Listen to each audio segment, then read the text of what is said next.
Yesus terangmu pelita hatiku, biar selalu ku sambut cintamu. Yesus terangmu pelita hatiku, jangan kegelapan menguasaiku. Yesus terangmu pelita hatiku, biar selalu ku sambut cintamu. Yesus terangmu pelita hatiku, jangan kegelapan menguasaiku. Yesus terangmu pelita hatiku, biar selalu ku sambut cintamu. Yesus terangmu pelita hatiku, jangan kegelapan menguasaiku. Yesus terangmu pelita hatiku, biar selalu ku sambut cintamu. Yesus terangmu pelita hatiku, jangan kegelapan menguasaiku. Yesus terangmu pelita hatiku, biar selalu ku sambut cintamu.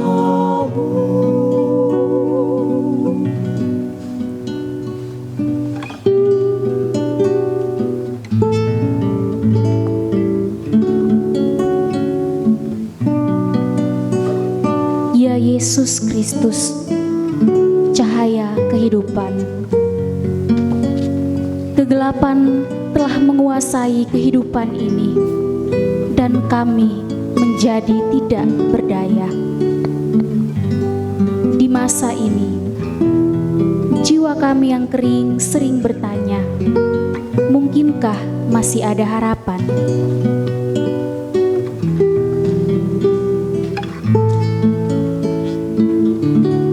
Tuhan, kami ini manusia yang lemah, manusia yang kotor, namun sungguh kami menaruh harapan hanya kepadamu.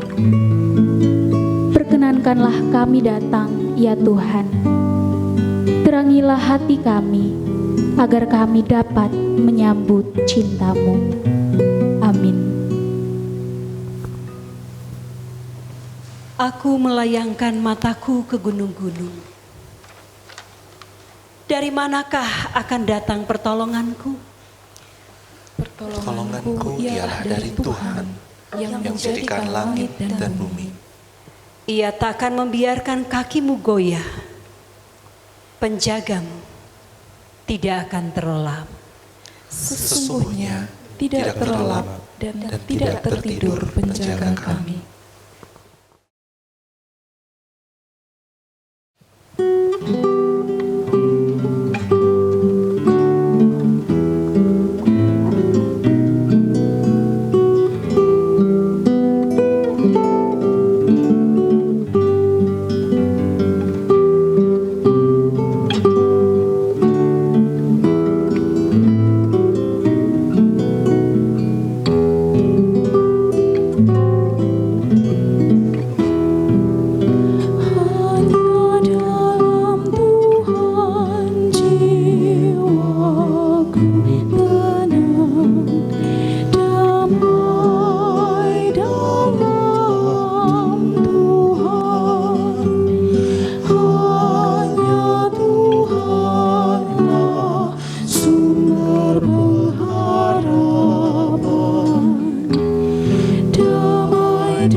Manusia yang lahir dari perempuan, singkat umurnya dan penuh kegelisahan. Seperti bunga ia berkembang, lalu layu. Seperti bayang-bayang ia hilang, lenyap, dan tidak dapat bertahan. Masakan engkau menunjukkan pandanganmu kepada orang seperti itu dan menghadapkan kepadamu untuk diadili? Siapa dapat mendatangkan yang tahir dari yang najis? Seorang pun tidak. Jikalau hari-harinya sudah pasti dan jumlah bulannya sudah tentu padamu, dan batas-batasnya sudah kau tetapkan, sehingga tidak dapat dilangkahinya, hendaklah kau alihkan pandanganmu daripadanya, agar ia beristirahat, sehingga ia seperti orang upahan dapat menikmati harinya.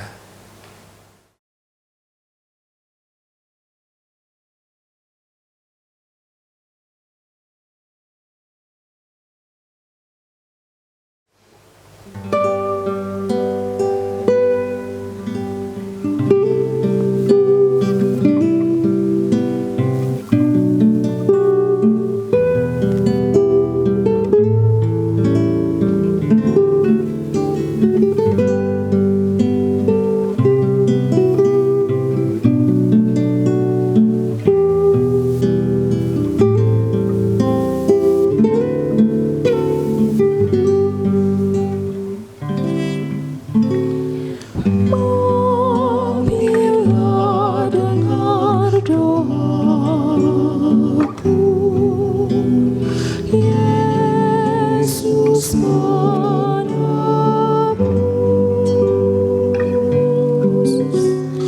Orang lain kau hampiri, jangan terus.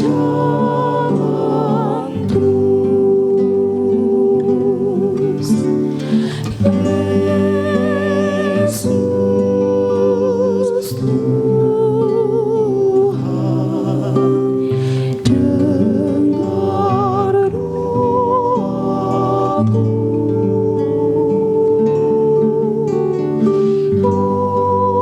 Orang lain kau hampiri, jangan terus. Di hadapan tata rahmat, aku menyembah,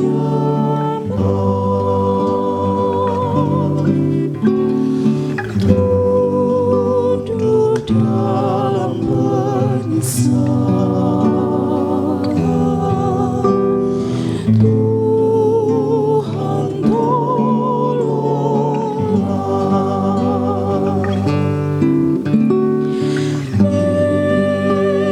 Yesus Tuhan,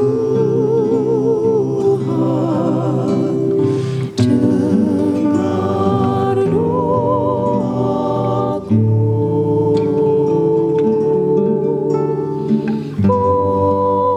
Orang lain kau hampiri,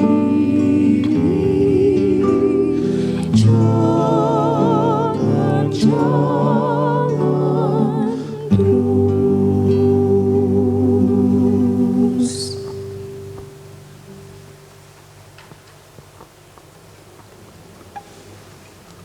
Karena bagi pohon masih ada harapan. Apabila ditebang, ia bertunas kembali. Dan tunasnya tidak berhenti tumbuh. Apabila akarnya menjadi tua di dalam tanah, dan tunggulnya mati di dalam debu. Maka bersemilah ia setelah diciumnya air, dan dikeluarkannyalah ranting seperti semai. Tetapi bila manusia mati, maka tidak berdayalah ia. Bila orang binasa, di manakah ia? Seperti air menguap dari dalam tasik, dan sungai surut dan menjadi kering. Demikian juga manusia berbaring dan tidak bangkit lagi, sampai langit hilang lenyap. Mereka tidak terjaga dan tidak bangun dari tidurnya.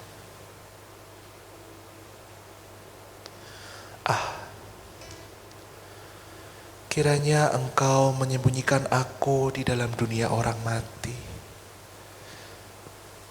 melindungi aku sampai murka-Mu surut, dan menetapkan waktu bagiku. Kemudian mengingat aku pula. Kalau manusia mati, dapatkah ia hidup lagi? Maka aku akan menaruh harap selama hari-hari pergumulanku, sampai tiba giliranku.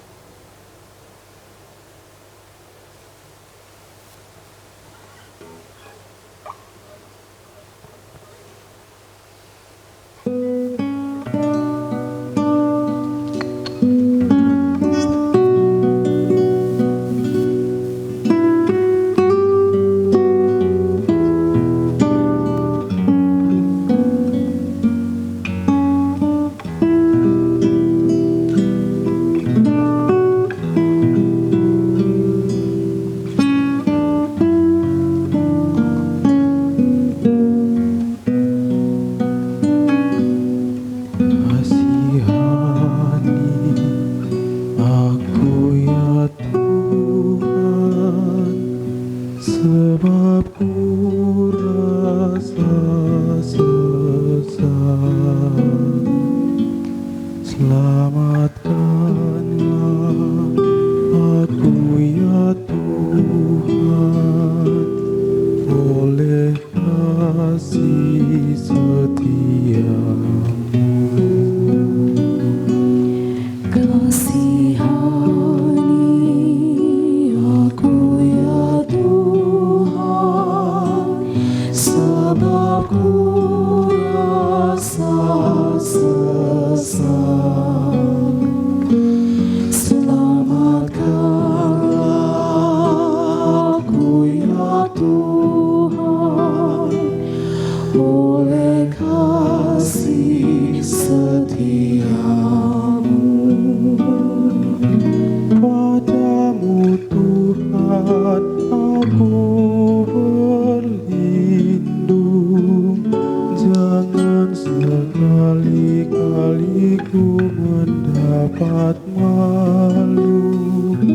Luputkan aku sebab keadilan-Mu, ya Tuhan, sandangkan telinga-Mu. Jadilah Tuhan gunung batuku, tempat berlindung dan kubu pertahananku. Dan oleh karena nama-Mu ya Tuhan, Engkau menuntun dan membimbingku. Kasihani aku ya Tuhan, sebab ku rasa sesat.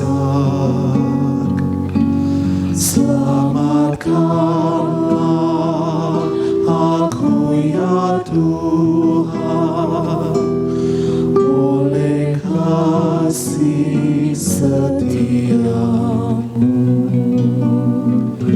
Engkau yang akan lepaskan aku dari jaring yang dipasang terhadap aku, sebab Engkaulah tempat perlindunganku.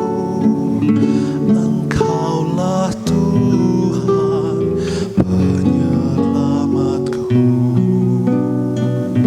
Namun padamu aku percaya, aku berkata Tuhan Kaulah Allahku.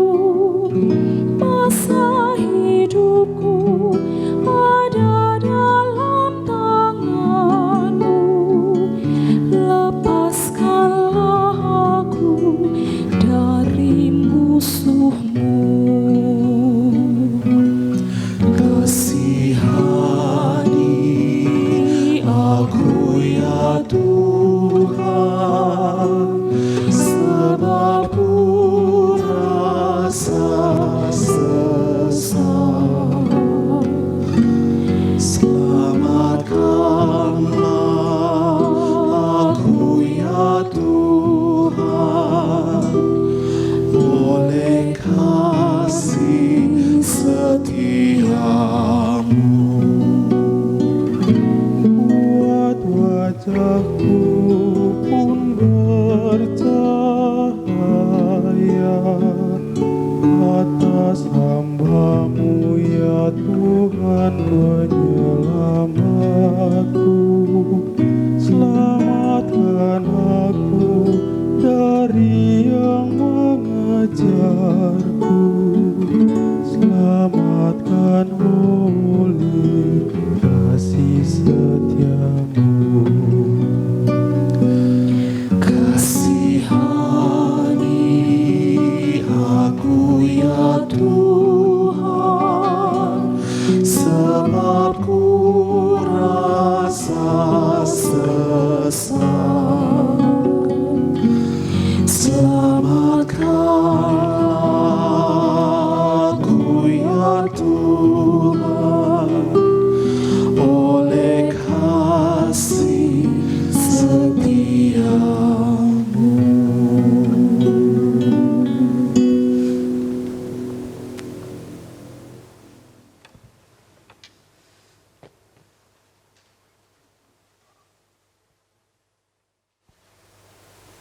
Saudaraku terkasih, mari kita persiapkan hati kita untuk kita menghayati pengorbanan Kristus di salib. Kita berdoa.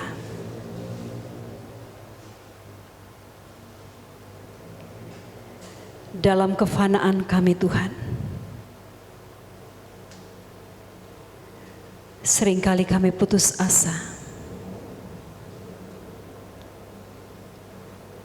dengan kehilangan, dengan penderitaan, dan kematian yang setiap saat datang menghampiri kami dan orang-orang yang kami kasihi. Terlalu sulit bagi kami untuk memahami misteri kematian ini. Tetapi Tuhan, malam ini kami rindu Engkau memberikan kepada kami hikmat-Mu. Kami rindu Engkau mengangkat pengharapan kami, bahwa ketika kami berduka dan ketika kami ada dalam penderitaan karena keterhilangan, kami harus memandang pada salib-Mu, bahwa maut telah dikalahkan dan Engkau memberikan pengharapan yang baru bagi setiap kami yang percaya kepadamu di dalam Kristus. Tuhan, kami rindu ada di dalam kebenaran firman-Mu. Bersabda, berfirmanlah, kami sudah siap dan rindu dibentuk oleh Tuhan. Di dalam nama Tuhan Yesus kami berdoa. Amin. Bapak Ibu Saudara yang terkasih dalam Tuhan, mari kita persiapkan bacaan kita dari Injil Yesus Kristus menurut kesaksian Matius pasal 27 ayat 57 sampai ayatnya yang ke-66. Injil Yesus Kristus menurut kesaksian Matius pasal 27 ayat 57 sampai ayatnya yang ke-66. Beginilah Injil Yesus Kristus bagi kita. Menjelang malam, datanglah seorang kaya, orang Arimatea yang bernama Yusuf, dan yang telah menjadi murid Yesus juga. Ia pergi menghadap Pilatus dan meminta mayat Yesus. Pilatus memerintahkan untuk menyerahkannya kepadanya. Dan Yusuf pun mengambil mayat itu, mengapaninya dengan kain lenan yang putih bersih, lalu membaringkannya di dalam kuburnya yang baru, yang digalinya di dalam bukit batu. Dan sesudah menggulingkan sebuah batu besar di pintu kubur itu, pergilah ia. Tetapi Maria Magdalena dan Maria yang lain tinggal di situ, duduk di depan kubur itu. Keesokan harinya, yaitu sesudah hari persiapan, datanglah imam-imam kepala dan orang-orang Farisi bersama-sama menghadap Pilatus. Dan mereka berkata, "Tuan, kami ingat bahwa si penyesat itu sewaktu hidupnya berkata, 'Sesudah 3 hari aku akan bangkit.' Karena itu perintahkanlah untuk menjaga kubur itu sampai hari yang ketiga. Jikalau tidak, murid-muridnya mungkin datang untuk mencuri dia, lalu mengatakan kepada rakyat, 'Ia telah bangkit dari antara orang mati,' sehingga penyesatan yang terakhir akan lebih buruk akibatnya daripada yang pertama." Kata Pilatus kepada mereka, "Ini penjaga-penjaga bagimu. Pergi dan jagalah kubur itu sebaik-baiknya." Maka pergilah mereka, dan dengan bantuan penjaga-penjaga itu, mereka memeterai kubur itu dan menjaganya. Sampai demikian jauh pembacaan kita. Terpujilah Kristus. Hosiana. Bapak Ibu Saudara yang terkasih dalam Tuhan, dalam sebuah perjumpaan dengan seseorang ketika ia mengalami duka, ia kehilangan orang yang ia kasihi dalam hidupnya. Saya datang di situ, saya melihat kesedihannya, dan dia menangis. Dia berkata kepada saya, "Apa yang bisa saya lakukan untuk bisa membangkitkan mama saya?" Tidak ada kata yang keluar dari mulut saya selain menatapnya dan memegang tangannya. Karena memang tidak ada yang bisa saya katakan. Kemudian dia bertanya lagi kepada saya dengan suara yang lebih keras dan tegas lagi, "Tolong bantu saya. Saya belum selesai dengan mama saya. Kenapa kematian menjadi bagiannya dan dia menjadi kaku tak berdaya?" Apa yang saya jawab?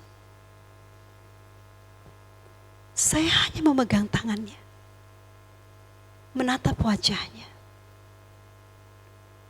Dan dia mengatakan, "Kamu pun pendeta tidak bisa menjawabnya." Saya berusaha sedikit tersenyum. Senyum yang punya arti. Dia memalingkan wajahnya. Oke. Saya harus mampu mengatakan bahwa semua yang hidup di dunia ini, semua yang bernyawa, pada waktunya, dia jalan sebentar. Melihat jasad mamahnya. Semuanya akan mati. Aku pun demikian.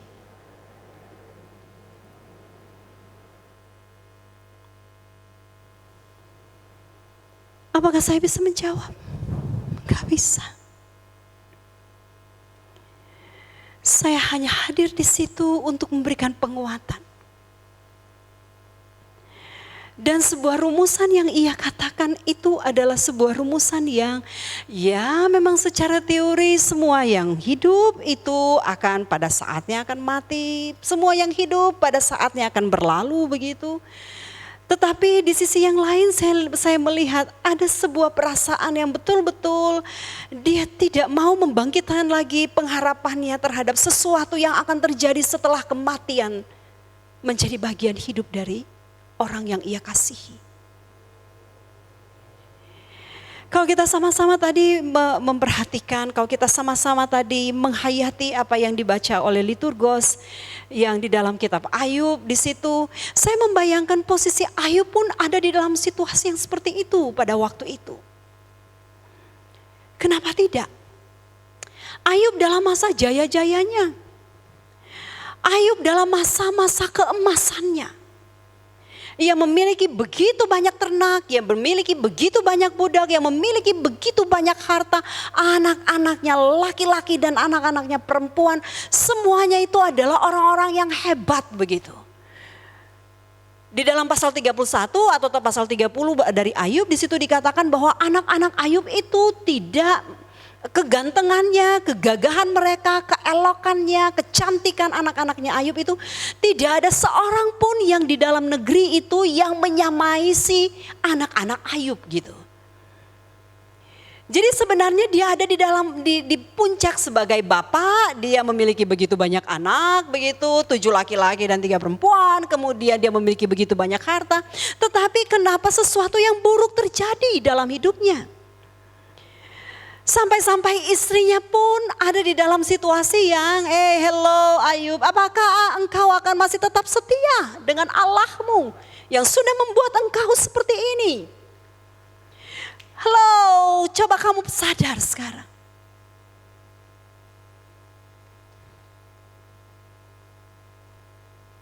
Perempuan itu mengajak Ayub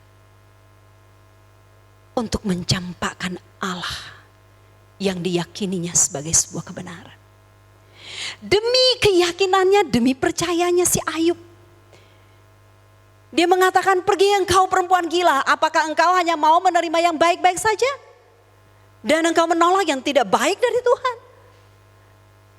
Ayub lebih memilih untuk dia mengusir orang yang mempengaruhi cara ia percaya, mempengaruhi cara ia berharap kepada Allah, dibandingkan dia akan stay di situ dan berusaha untuk merengkuh semua kenyamanan dunia yang sementara ia alami. Dan mari kita lihat apa yang terjadi di ayat 14, di pasal 14 ini. Ternyata Ayub yang kita kenal sebagai orang yang imannya tinggi sekali, yang kehidupan spiritualitasnya itu luar biasa banget gitu. Dia kekeh dengan imannya, percayanya dengan Allah. Ternyata imannya juga ada up and down. Terkadang betul-betul kuat dia berharap kepada Allah, oh ya Tuhan, dengan telanjang aku keluar dari rahim ibuku, dengan telanjang pula aku akan kembali kepadanya. Wow, itu 100%. Ya ada di dalam pengharapan kepada Allah.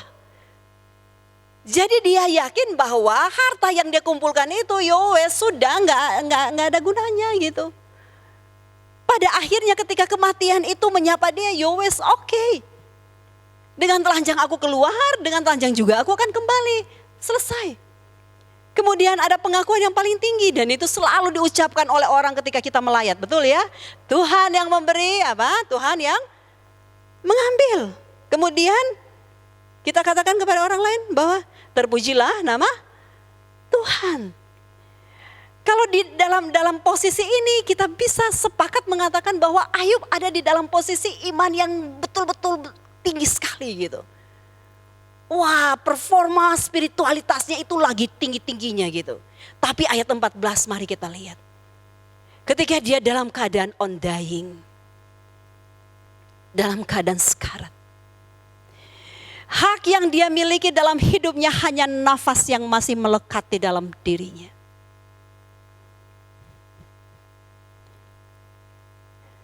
Judul dari perikop itu adalah tidak ada pengharapan di dunia orang mati. Dari judul saja kita sudah bisa lihat the power of kematian. Ayub yang luar biasa kekesumekeh itu dengan imannya. Dia mengatakan begini, masih lebih baik pohon dibandingkan hidup manusia. Kenapa? Karena menurut Ayub, pohon setelah ditebang, dia tumbang. Ketika akarnya mencium air, apa yang dia katakan? Dia akan bersemi lagi. Dia akan mengeluarkan lagi ranting-rantingnya. Dia akan hidup lagi. Sementara manusia itu sama seperti rumput gitu. Sama seperti bunga rumput. Pagi dia ada, ya kan? Kemudian sore dia sudah nggak ada. Selesai. Dan itu gambaran Ayub tentang manusia. Kenapa? Karena dia ada dalam keadaan menderita. Kenapa? Karena dia berada dalam keadaan yang dia nggak bisa lagi memperjuangkan hidupnya selain dia berseru kepada Allah untuk menghitung apa sih yang baik dari manusia, apa sih yang bisa diandalkan dari manusia.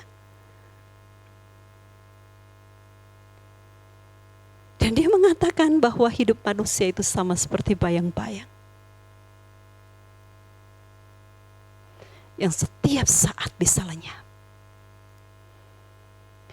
Saudara, kira-kira kalau ada khotbah yang seperti ini, renungan seperti ini gitu, ketika kita ada di dalam penderitaan, kira-kira kita akan semangat atau kita akan kita akan semangat atau kita akan pesimis dengan hidup? Aku terlalu yakin kita akan pesimis dengan hidup. Orang yang sudah menderita, ya pekerjaan terlalu sulit sekarang. Kita memperjuangkan kesehatan, bagaimana caranya supaya kita tetap sehat, kita terlindung dari COVID. Kesini kita ketakutan, kesana kita ketakutan, dan seterusnya dan seterusnya. Sedikit-sedikit kita mendengar ada berita kematian. Sedikit-sedikit kita mendengar ada yang sakit. Sedikit-sedikit kita mendengar ada yang bunuh diri. Sedikit-sedikit kita mendengar ada yang hopeless dan kemudian sudah tidak lagi mau melakukan apa-apa. Kira-kira kalau kita melihat sisi khotbah seperti ini, kira-kira apakah kita masih sanggup untuk berharap?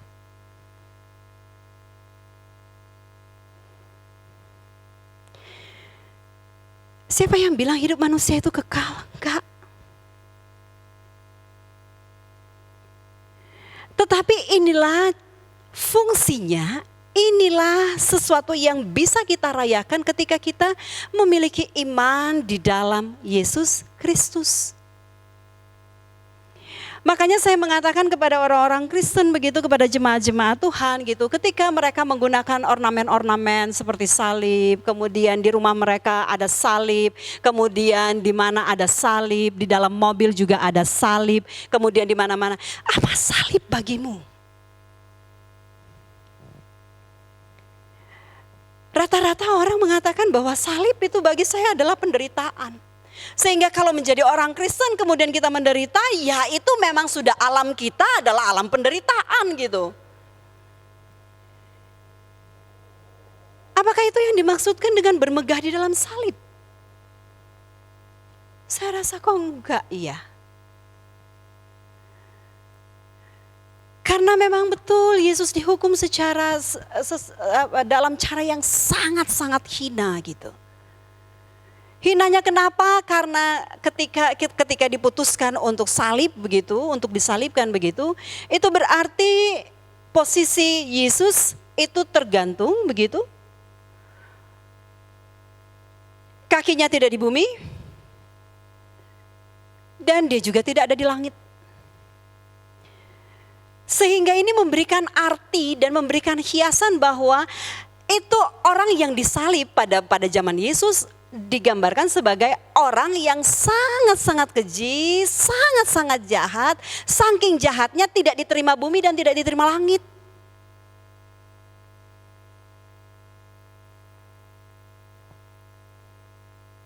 Kalau hanya sampai di situ saja dan kemudian tidak ada berita tentang kebangkitan Kristus, sia-sialah iman pengharapan kita. Dan yang jelas kita akan tetap meratapi hidup kita sama seperti ketika Ayub ada di dalam penderitaannya. Kita akan menjadi sama seperti orang yang tidak berpengharapan begitu. Padahal di dalam surat-surat Rasul Paulus pernah mengatakan seperti ini. Kalian boleh bersedih, tidak ada masalah ketika engkau kehilangan, ketika engkau menderita, ketika engkau bergumul, boleh kalian bersedih. Boleh kalian menangis, tidak ada masalah. Tetapi jangan sampai tangismu itu sama seperti orang yang tidak memiliki pengharapan. Kalau begitu pertanyaannya, apakah ketika kita ada di dalam duka, ketika kita ada di dalam penderitaan, orang-orang yang kita kasihi meninggal, bolehkah kita bersedih? Itu manusiawi banget. Seorang teman saya, seorang pendeta, dia dikenal sebagai pendeta yang gagah berani begitu. Gagah berani karena dia sangat vokal sekali, kemudian dia sangat berani sekali ngomong, kemudian dia tidak takut apapun, dan seolah-olah dirinya itu tanpa orang lain dia bisa hidup begitu. Papahnya meninggal, kami tahu betapa dia dekat dengan papahnya. Kita sudah berpikir begini, biasanya orang yang kuat kayak gitu, kalau dia sampai di titik sedihnya, itu sulit dikendalikan. Jadi kami bersepakat, teman-teman bersepakat, kita layat sama-sama supaya kita bisa menguatkan dia gitu. Apa yang terjadi Bapak Ibu Saudara? Kami sampai di rumah duka, malah dia melihat kami, dia langsung jalan. Hei, aduh makasih banyak ya kalian sudah datang ya. Ayo ya sudah. Kita semua langsung krik-krik gitu. Gak kelihatan nangis, gak kelihatan sedih. Kalian mau lihat papa? Oke, masuk. Papaku sudah ganteng banget loh. Oh ya, dia pakai jas yang bagus loh. Jalan gitu. Kemudian dia menceritakan tentang papahnya. Masa-masa akhir dari papahnya. Tidak ada guratan sedih sama sekali. Hari ketiga dimakamkan, aman. Hari kelima, hebohlah kami. Karena dia mau mencoba untuk lompat ke sumur. Karena dia baru sadar papanya meninggal. Karena sudah gak ada orang di rumah. Jadi biasanya papanya ada seperti apa pagi-pagi, dia kehilangan itu. Mulai perlahan namun pasti syok itu muncul. Papaku sudah gak ada. Dan itu heboh di kampungnya.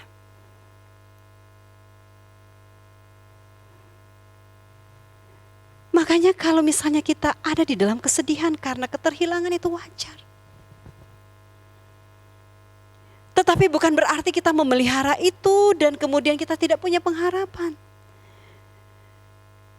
Ketika kita betul-betul ada di dalam tekanan karena kehilangan yang kita alami, pandanglah pada salib. bahwa Allah yang berfirman untuk mendamaikan manusia dengan Allah melalui anaknya sudah melakukannya dan sudah membayarnya dengan tuntas di atas salib. Apakah hanya kita yang takut dengan kematian? Enggak, para murid pun takut. Betul kan? Masih hafal cerita sekolah minggu? Betapa para murid itu ketakutan dan kemudian ketika Yesus meninggal, kemudian mereka pergi ke satu rumah para murid, kemudian mereka menutup semua jendela, menutup semua pintu. Kenapa? Karena mereka ketakutan. Oh, guru mereka sudah meninggal dan mereka menaruh harap kepada Yesus. Mereka ketakutan di situ sampai Yesus datang, mereka tidak tahu kalau itu adalah Yesus. Mereka baru sadar ketika Yesus minta makan kepada mereka.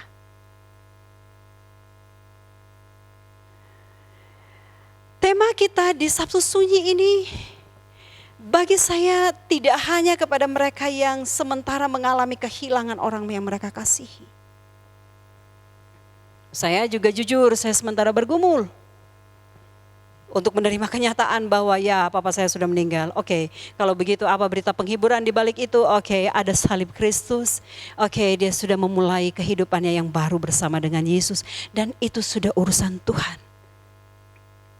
Yang bisa saya syukuri adalah Tuhan sudah memberikan waktu. Saya 44 tahun hidup bersama dengan dia. Tidak hanya ketika kita mengalami kematian orang yang kita kasihi. Sehingga kita dikatakan berduka gitu. Enggak. Siapa yang sekarang tidak menderita? Di masa pandemi ini. Kita semua berjuang. Kita semua bergumul. Yang paling kelihatan sekali adalah terputusnya hubungan-hubungan sosial kita. Ada yang mengatakan, oh enggak, medsos masih bisa berkibar kok. Oh enggak bisa, itu tidak pernah bisa menggantikan hubungan perjumpaan kita dengan orang lain secara nyata. Orang semakin dibentuk menjadi individualistis. Mari kita lihat anak-anak kita sekarang yang masih TK, masih SD, SMP, SMA yang mereka semua daring gitu, online.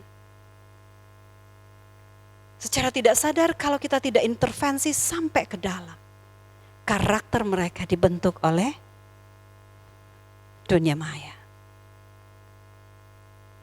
Siapa yang tidak menderita dengan pemenuhan kebutuhan hidup sekarang? Semua orang menderita dan berduka karena segala sesuatu itu terlalu sulit untuk bisa didapatkan sekarang. Sehingga kalau kita bertemu dengan sebuah tema Sabtu Sunyi seperti ini, pengharapan di tengah duka. Itu bukan hanya sebuah slogan, itu bukan hanya sebuah kalimat yang hanya bisa menghadirkan surga di telinga kita. Tetapi kita yang sudah mendengar kabar baik, kita yang sudah mengalami Yesus dalam hidup kita, kita harus sanggup untuk menjadi saksi bahwa Allah yang berfirman, Allah yang sudah memberikan anaknya Yesus Kristus kepada kita, Ia adalah Allah yang setia sampai mati di kayu salib. Itu berarti ketika kita ada di dalam kepasrahan penuh di dalam Allah, kasih ruang pada kuasa Roh Kudus-Nya, kasih ruang untuk kasih Allah memerintah dalam hidup kita, maka di dalam hati kita akan bisa timbul pengharapan, sukacita, dan damai sejahtera dari Allah. Sabtu Sunyi bukan masa jeda untuk kita merayakan Paskah. Tetapi Sabtu Sunyi adalah malam permenungan kita seberapa besar kita punya pengharapan kepada Dia yang sudah menderita, mati, dikuburkan, dan bangkit pada hari yang ketiga. Hadirkan pengharapan itu di dalam hatimu. Bersemangatlah untuk berharap setiap hari, karena janji berkat-Nya selalu baru setiap hari, dan Ia akan senantiasa menggantikan dukamu menjadi sukacita surgawi. Tetaplah ada di dalam imanmu.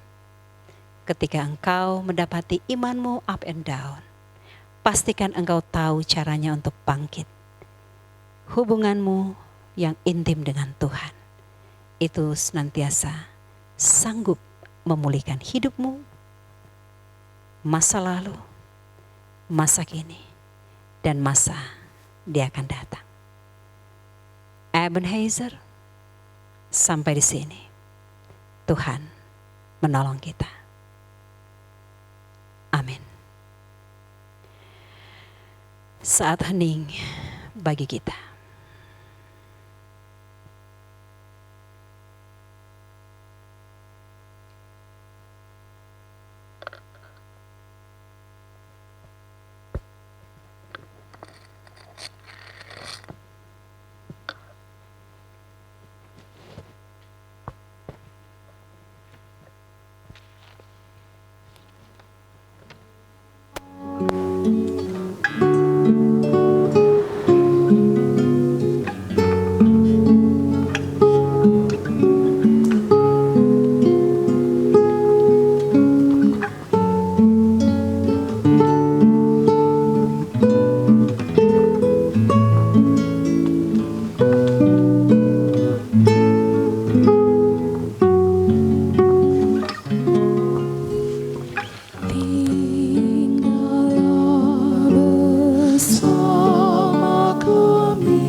kasih,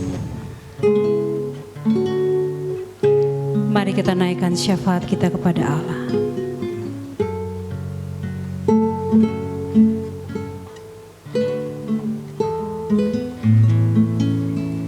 Ya Bapa, Anak dan Roh Kudus, kami manusia yang lemah ini memohon belas kasihan dan lawatan-Mu.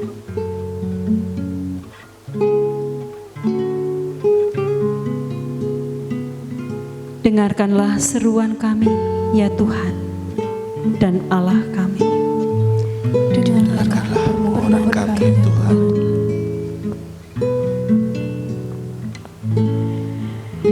Di Sabtu sunyi ini, kami ingat kepada saudara-saudara kami. Mereka yang sakit secara fisik,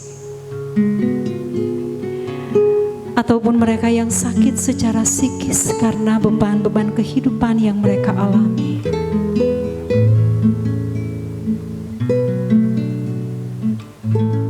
Tuhan, hadirlah dalam hidup mereka.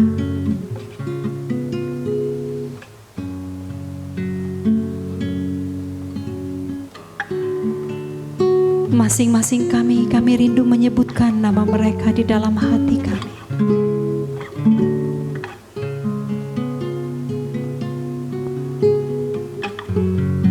Kami berdoa bagi mereka.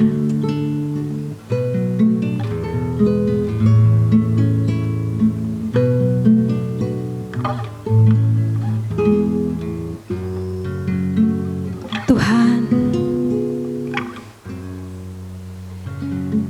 kami berdoa memohon pertolongan bagi mereka. Kuatkanlah dan teguhkanlah iman mereka, agar mereka memahami kehendak dan rencana.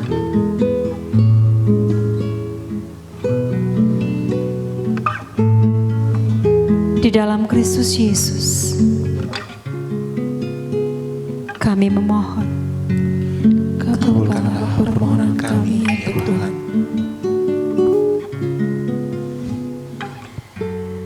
Saat ini Bapa, kami memohon lawatan Tuhan bagi gereja ini. Kami terus bergumul untuk tetap melayani di tengah situasi pandemi COVID-19 ini.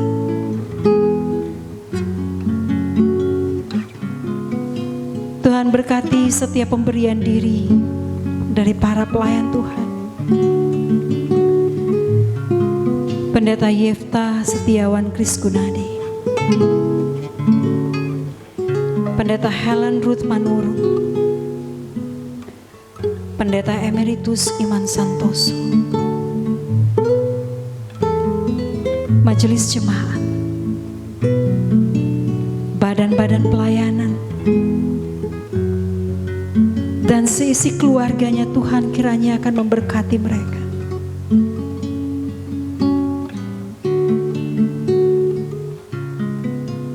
Kami juga berdoa dan bermohon kepadamu Tuhan untuk semua jemaat dan simpatisan, agar kami semua bisa saling mendukung. Kami bisa saling menguatkan di dalam kasih. Kami bisa seia sekata, sehati sepikir untuk memuliakan Tuhan. Dan kami menjadi berkat melalui gereja ini. Kabulkanlah permohonan kami, ya Tuhan. Kami berdoa ya Tuhan, untuk pemulihan Indonesia. Negeri ini menjerit memohon belas kasihan-Mu Bapa. Begitu banyak penderitaan, begitu banyak huru-hara, begitu banyak pertikaian, begitu banyak ketidakadilan, begitu banyak kekerasan, begitu banyak bencana yang terjadi di mana-mana.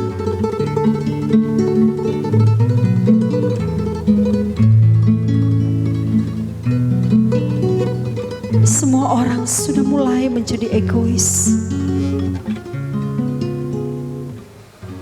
Masing-masing memikirkan keselamatannya sendiri tanpa peduli kepada sesama. Tuhan, biarlah teladan pengorbanan Yesus Kristus terus menuntun kami. Tidak lengah hidup kami untuk menebarkan cinta kasih-Mu. Hati kami tetap memiliki pengharapan di dalam Engkau, bahwa Engkau tetap memberkati negeri ini, dan kami mengalami kehidupan yang lebih baik sebagai Indonesia.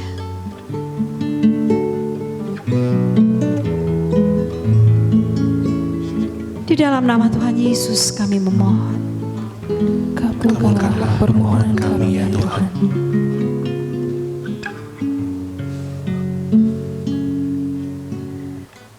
Saudara-saudaraku, nyatakanlah sekarang kepada Tuhan apa yang menjadi doa-doa permohonanmu, ucapan syukurmu secara pribadi. Jika saudara sudah merasa cukup, saudara bisa mengakhiri ibadah ini. Ingatlah firman-Nya, janganlah cemas, janganlah takut. Dengarkanlah suara Tuhan yang berbicara untukmu. Tuhan, sumber rahmat, pengharapan, beserta kita sekalian, kini dan sepanjang segala masa.